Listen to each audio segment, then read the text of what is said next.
باندې چې د دنیا په دې کار کې هم د څه وردن نه کی دنیا او دنیا او دنیا حتی مړ شو لیکن دین له شرط راوځګار نشي د څه انسان د سوچو کې خپل ځان باندې چې ګور الله سبحانه هلاکت اراده وس کړی دا دین له راوځګار نه کړم چې لري چې د دنیا د ژوند د دنیا کول دي غرونه به تراشل مداخل شیطان کې دا خبر محلل ملکل دا چې انسان بر دشمن د طاقت او دغه د اسلحه او دغه د آبادی توصیف هم نه کوي ځکه ابلیس په سړي باندې راځي د صالح علیه السلام دا وکي وجلا یو زنانه پیدا شوې دا کار چې قتل کړه زبا غي سره نکاح کوم او لور به ورکم او دونه مال به ورکم او دا اته بدمعشان په علاقه کې پیدا شول ای په شرالونه اوله ورته دا په کټ کړو دغه نور څه به وجلا الله ایس اور باندې عذاب نازل کی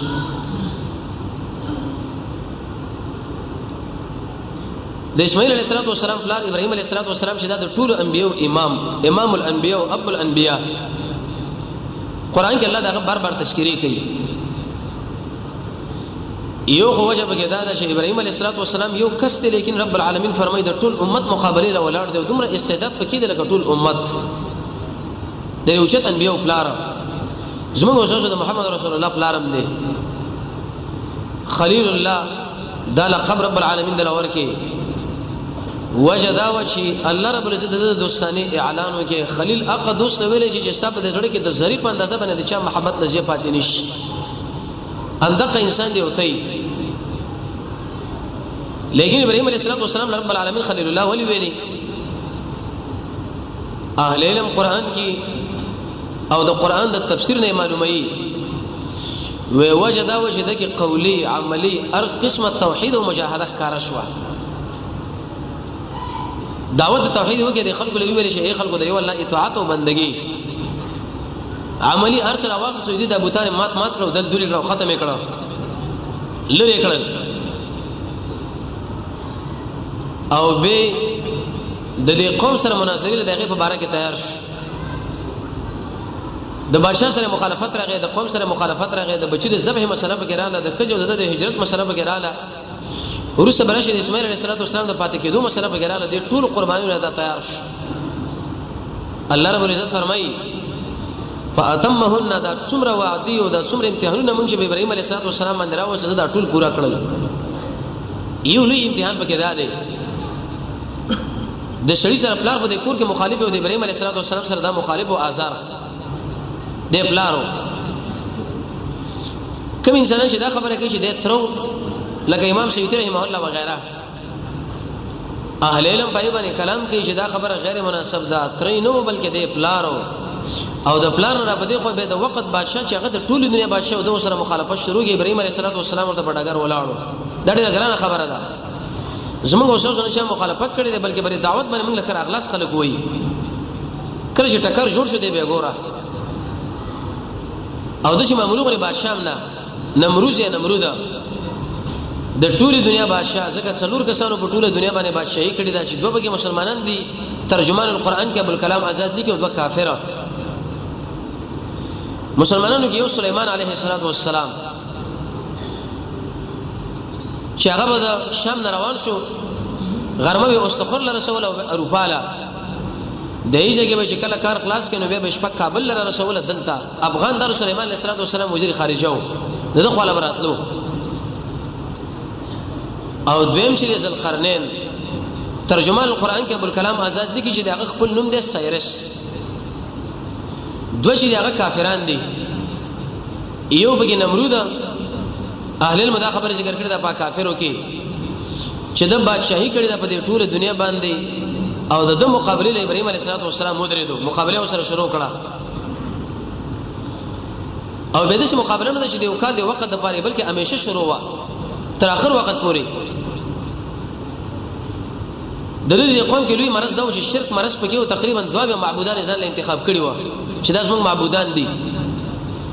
یو بل له ویل به کچرته د زیړی تکلیف در باندې راغلی دی پلاني سیب له ورځي د زیړی چې موارد یې موږ الله د زیړی برخه دل ور کړی او که دماغ چرته خراب دی بل له ورشه او کچرته د بدن کې دی بادنو دی بل له ورشه دا مختلف تقسیمات کړي ولکه وسم دی باج علاقو کې شتا داس موږ الله سره مقابله د شرک دی او کفر دی دا چا بر سور بندگی کوله او دا به نیکان خلق وا د دې وجه مفسرین دا ذکر کوي چې د نوح علیه السلام په قوم کې د شرک اولنۍ مسله شروع شو ست تشریع استلو د وجنه امام بخاری رحمۃ اللہ علیہ فرمایي چې نیکان خلک په وفات شول د تصویرانو وي صوبې دغه مجسمه جوړې کړې بندګي به دلته کوله خو لیکن دغه ارواح به ذهن لرا وصل چې مونږ یې دوله وي به بل وي هغه به بل وي لکه اوس هم اکثر مشرکین استدلال کې دا خبره کوي یو سړی دی هغه د ملک بادشاہ له څنګه ورځي ډایرک نشي ورته تر څو پورې شغې ورا به تو ګوري بیا بل را به تو ګوري بیا بل اخر هغه بادشاہ له ورسي شیخ الاسلام ابن تیمیه رحمه الله د دې په اړه کې رساله ولیکله ویلې الواسطه بین الحق والخلق اي خلق د الله د مخلوق ما بین ګوره فرق دی زمونږ د ملک بادشاہ له بداره به ځکه مونږ ګورو چې هغه زمونږ د حال نه خبرېږي نه په خلاف د رب العالمین الله رب العزت چې د هر انسان د زړه په دینه خبره باندې پوهه دی لکه په دې مجلس کې موږ تاسو ناسیو د یو بل په دې زړه باندې پوهه نه اوس موږ الله په پوهه دی یعلم السر واخفى لس کله ورسې چې کوم خبره زموږ د دماغ له راځي هغه اوس موږ زموږ په زړه کې نشته دماغ کې نشته او د الله ور باندې پوهیږي د الله قسم پر مخلوق باندې کوي چې مخلوق داره به دي نظم د رب العالمین د پاره دا جوړ شي نه الله علیم ذات دی بصیر ذات دی د هر انسان په اعمالو باندې ګوري او هغه په ځړه باندې خبردار دی بندگی به ډار رب العالمین لکه د محمد رسول الله د سنت برابر کومه طریقه چې موږ ذکر کړی دا چې کله دا مسله شو دین اوسه بشار اونیو ورته بلکې د هوټل په ذریعہ باندې الته ورو ورسو قرطبی وغیرہ دا خبره ذکر کوي چې دوی بکله نظر کو نو ویلې وې کزمن چرته دا مشکل حل شونه د ابراهیم د سوق د لپاره به دومره لری پلاني چې موږ جمع کوو په کیفیت باندې دا ورو ورسو موږ الله دې ورلو ویلې د ابراهیم علیه السلام همت لګوري دی وخت ورته ملک راغی ورته ویلې کڅ مسلې موږ ویلې شي کم سړی کم ذات چې داغه د لپاره دې ورلو ورځي هغه په ما باندې پوي دي تاسو ما هیڅ ضرورت نشته ورو ورځولې شي تقریبا تاریخ ولا دا خبره ذکر کوي سروي پر زدا په دې ور کې منځونه کوله تر شي ولګو کوټه کې جناسي خوراکونه او اسکات ټیم ځاله مقرر کړو دا مسله ته معلومه شو چې ګوره ورته دا څوک مسله ده لیکن زمونږ الله ته دا ماده واخه سوده ته لری کړ ابراهيم عليه السلام کې پروت دی ډېر د عزت ژوند د تیری خوشاله د خپل منځه مسله ځان برابر کړو دغه اندازو وخت حدیث کې راځي رسول الله فرمایي دجال چې کله راشي او د عیسی علیه السلام دراتک مسله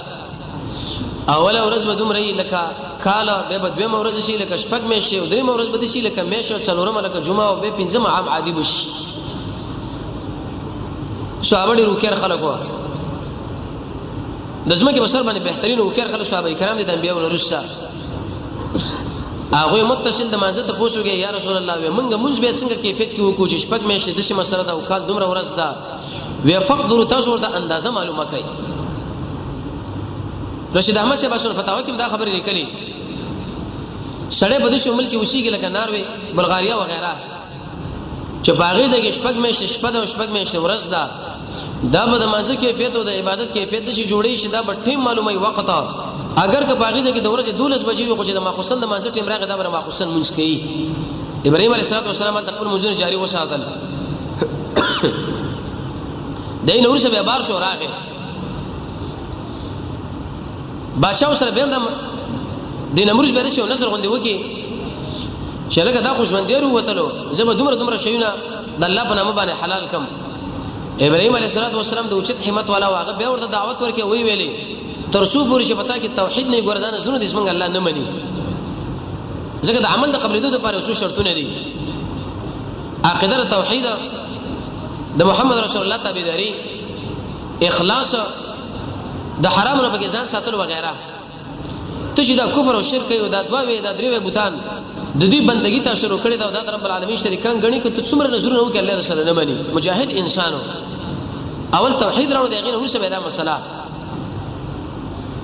مناظره کې رب العالمین په باره کې تاسو ته وګورئ چې ستاسو رب څوک دی ودا د انور او د سړې مړکې ژوندې کوي وی ویل ودا کار خو زم کولای شم بنا بر یو قول یو سړی مجرم وي ساغه خوشي کې او بل سړی غیر مجرم هغه قتل کی د باره کې د مرګ فیصله ولیکن ما خوشي کې او دا بل چې د مبارک د خلاصون په سره او وجلو ابراهيم عليه السلام ورته ویلې وې زما رب هغه ذات دی چې هغه ور د مغرب مشرق نه راخیږي په دې مغرب کې راغورځي ته د بالعکس وکا فبهت الذي كفر ويس حق حیران شو لیکن نمرود چې دا خبره نشو کولای چې دا کار زکه مستر رب دې شي وکي ولا غد شنه ویلې چې د مغرب نه ستار رب دې راوخیږي د مشرق نه زرا اخیږي او په دې مغرب کې غورځو یو وجه علماء دا ذکر کړی چې الله د دماغونو دا خبره لری کړه کافر انسان په دماغ کې دا خبره اسمه رب العالمین نو راشي دویم په دې چې مشران خلک ناسونه کې دي چې نمرود پیدا نو شي د انور په دې کیفیت باندې خيږي راخیږي او بل داغه دماغ له دا خبره رااله وې کزي ابراهيم عليه السلام دا خبره وکما چې ته د شي وای چې د مغرب د استاد عرب راوخیږي اسنه چې دعا ونی کې د دې خوانه راونه کې قیامت د شي زما ټول نظام برباد شي کافر و دې ارڅ منله چې حق دراتون کې خو لیکن عینات پکې و دای نور څه روان شو د هجرت په لار باندې روانو بل امتحان سره ابراهيم عليه السلام مخامخ شغدا چې ظالم بادشاہ ولار مفسرین دا خبره ذکر کوي چې هغه په پوس کوي چې دلته یو سړی او دا ځان سره خزر روانه کړي